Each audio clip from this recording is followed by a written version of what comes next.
it done, and did some red zone, did some move the ball, got off the field, and let the players play. And that's what we need to do right now. A couple updates: Connor Mitch has pink eye, and he is very infectious, so we did not allow him to come out today. He'll be back hopefully in meetings tomorrow. We're not practicing tomorrow, but he'll be back on Saturday.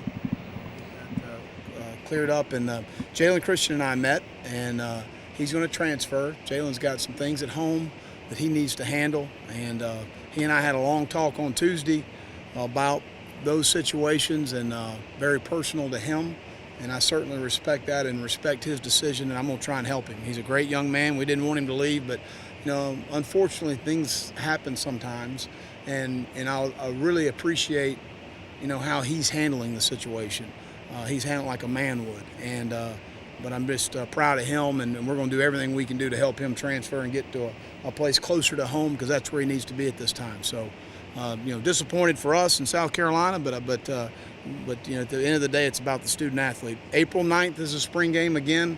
We need a great crowd. We got the most loyal fan base in the country, and we're going to have a bunch of recruits here, and we need to show them how loyal we are. So we appreciate that. But we've had 10 days in. We'll have a good scrimmage Saturday morning, and we're looking forward to getting back in the stadium. I open up for any questions. With Connor out, do you have a concern about how many quarterbacks you need just to get through a practice? I mean, No, we're fine. We're good. Man, he's going to be back Saturday. It's just pink eye. You ever had it? I don't know that I have. I have. It ain't fun. They'd probably put me down for a week or so, though. It'll slow you down. No, with you, it would. It would be a solid week, maybe more. Maybe. If your sources got it. But no, I mean, Clinton Haggard called me today at about 1 o'clock. I hate to tell you this, but it is what it is. And it's very contagious, so you can't be around anybody or everybody's going to get it, and we got a problem. So it's one of those things you got to handle. It's unfortunate for Connor and us. So, but it is what it is. We'll be fine. Will you still expect Lorenzo back next week?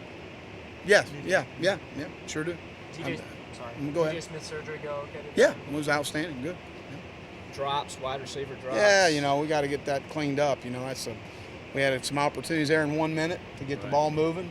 We had a pass under pressure period with various downs and distances where we got to stay ahead of the sticks. We had some drops, but on the pleasant part, there were some nice balls being thrown. So that's a credit, Brandon and Michael for that. So, but we need to catch the ball better on the perimeter. But at the end of the day, we have thrown our installation at our players on both sides purposely, and we were throwing a lot of looks at the quarterback from a coverage and pressure standpoint. We haven't scaled back at all, and we just got to grow through these situations, especially with a young player. So that's part of the deal, but I'd rather do it that way than do it the other way.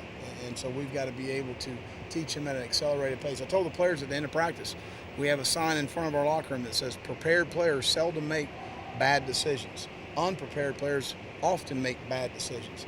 And the really good players I've been around are the ones that spend time outside the building on football. And they spend time and they think about football. The ones that aren't as successful don't spend much time, and that's part of it.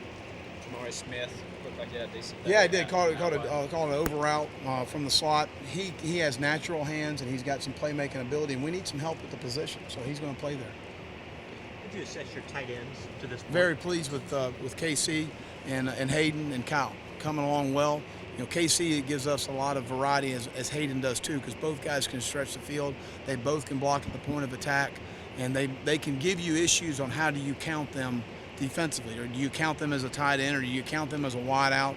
But they're effective enough blockers. You got to count them as a tight end, because you can create some blocking surface issues, some protection issues for the defense, and also be getting some 4 open sets, and that creates some cover down issues. You're going to play us in regular or nickel. So there's a lot of question marks there that they present, and so I've been very pleased with that. We see Perry a lot. I mean, still with the sling on, going to other quarterbacks and talking to him. I mean, is that just who he is and kind of what he does? I think a lot of his intangibles is a talent. That's part of being a good player is having really good intangibles, and he's got those. You talked about the 10 practices. Is there anything you want to focus on in the scrimmage on Saturday? Well, I think, again, we just got to continue to progress with the coaches off the field. As you see, our coaches, they love to get out there and tell them what to do.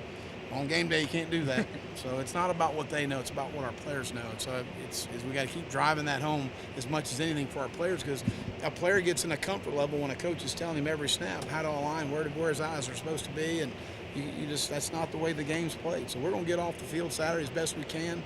especially with the guys that have been repping a lot. Now, guys that are moving positions, Malik Young's playing left tackle for the first time. There's a lot of new stuff going on. Malik's a really good athlete. Malik's going to be fine. Sometimes we got to tell him with some things. So Jamari Smith sometimes needs somebody out there to kind of guide him a little bit. But guys that have been playing the same position for 10 practices, we don't need to be helping those guys anymore. It's the second day in a row we've seen that offensive line. Yeah, I like DJ. Doing well, and Blake's done some nice things as well too. I think Donnell's a very strong inside player. We've held Allen a couple of days, but Allen and Corey are both having good springs, and Zach Bailey was our offensive lineman of the day on Tuesday. So I think we have a very good combination inside: Zach, Corey, Allen, and Donnell. I like that combination of being able to also having multiple snappers, guys that can snap the ball, and pretty effectively. So that's a positive. Helms, not Stanley snapped the ball. Stanley snapped and Zach. Zach played last year for us. He's played some sense. We got 4 guys, and that's very, very unusual to be in a situation where you got 4 guys that can go back there and snap. Talk about just how much you've thrown at these guys from an offensive standpoint. Yeah. How well do you think they've adjusted to just the learning curve? Our guys have been very receptive to everything we've asked them to do, starting in the off-season program to schematically. It hasn't always been pretty or what we wanted, but we've thrown a lot at our guys from a defensive standpoint and a lot on our offense to be able to block 3 down and 4 down, and there's a lot that goes to that. So very, very pleased with what our guys have done. Thanks, Coach.